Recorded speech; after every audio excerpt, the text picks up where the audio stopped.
കടൽ പ്രക്ഷുബ്ധമായിരിക്കുകയാണ്. ഒപ്പം കൊച്ചിയിലെ കണ്ടെയ്നർ വിഷയവും.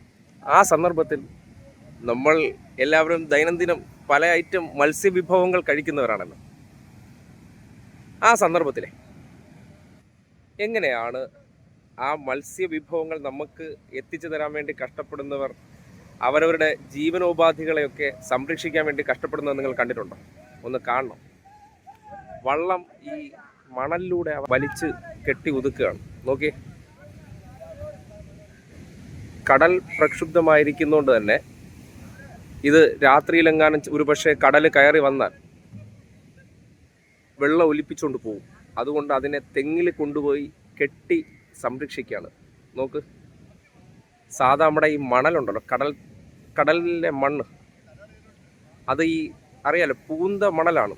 അപ്പോൾ ചവിട്ടിയാൽ പോലും നടക്കാൻ ബുദ്ധിമുട്ടുള്ള ആ ഇടങ്ങളിൽ നല്ല കഷ്ടപ്പാടത്രയും നോക്കുക. എത്ര പേരുടെ കഷ്ടപ്പാടാണ് ആ സംഭവത്തെ വലിച്ച് സുരക്ഷിത സ്ഥലങ്ങളിലേക്ക് മാറ്റുന്നത് നോക്കും.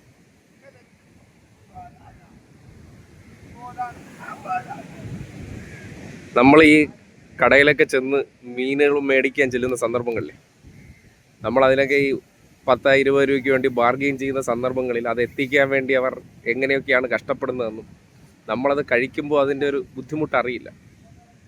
ഇപ്പോൾ നോക്ക്, എത്ര പേരുടെ ശ്രമമെന്ന് അറിയാം.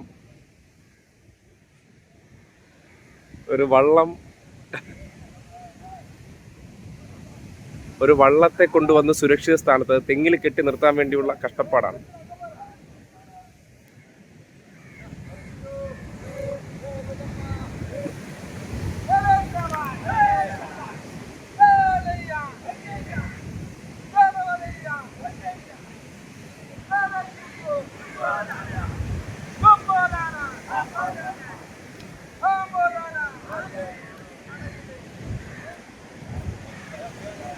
നോക്കൂ, ഒരു റൗണ്ട് പൈപ്പ് മോഡലുള്ള സാധനത്തെ അടിയിൽ കയറ്റിയിട്ട് 10-12 പേരെങ്കിലും ശ്രമിക്കേണ്ടി വരും ഇതിനെ.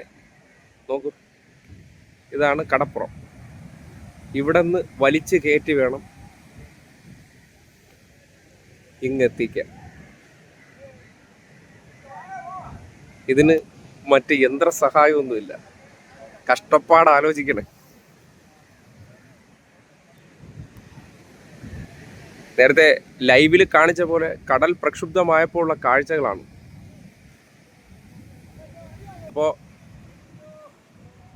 മനസ്സിലാക്കുക, ഇവരൊക്കെ ഇതൊക്കെ ചെയ്യുന്നതുകൊണ്ടാണ് നമുക്ക് ആവശ്യമുള്ള ആഹാരങ്ങൾ സമയത്ത് കഴിക്കാനും ഇതൊക്കെ കിട്ടുന്നത്. അല്ലെങ്കിൽ ഇഷ്ടമുള്ള ആഹാരങ്ങളൊക്കെ കഴിക്കാൻ കിട്ടുമ്പോൾ ചിലരുടെ അധ്വാനങ്ങൾ അതിൻ്റെ പുറകിലുണ്ട് നമ്മൾ ഒരിക്കലും മറക്കരുത്. എന്ത് നമ്മുടെ മുന്നിൽ കാശ് കൊടുത്താൽ കിട്ടുമെന്ന് പറഞ്ഞാൽ കാശ് കൊണ്ട് കടലിൽ നിന്ന് മീൻ കയറി വരില്ല. പക്ഷേ അത് കൊണ്ടുവരാൻ വേണ്ടി കഷ്ടപ്പെടുന്നവർ, അവർക്കൊരു ബുദ്ധിമുട്ട് നേരിടുന്ന സന്ദർഭം എന്താണെന്ന് നിങ്ങളെ ഒന്ന് കാണിച്ചു തരാൻ വേണ്ടിയാണ്. ഓക്കെ.